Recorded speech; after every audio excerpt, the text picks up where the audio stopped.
Ha bu. Doringni tortib olib, o'ylanib o'tiribsan. Ha. Ertaga tomosham bor edi.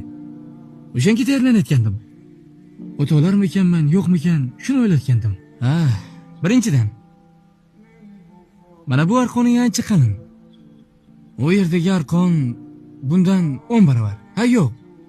20 barobar ingichkaroqdir balki. Keyin mana bu qo'lingdagi tayog'ing ancha yengil. U yoqda qanaqa yuking bo'ladi bilmaysan.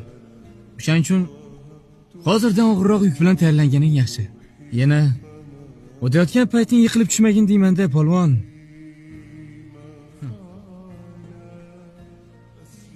Ha yana.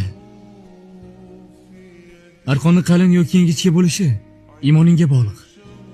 Keyin bu imkoniyat bir marta beriladi. Ya'ni arqon ustidan bir marta o'tasan. O'shaning uchun yaxshilab tayyorlan. O'zi mana shu dor haqida gapirdimi? Sen urgur.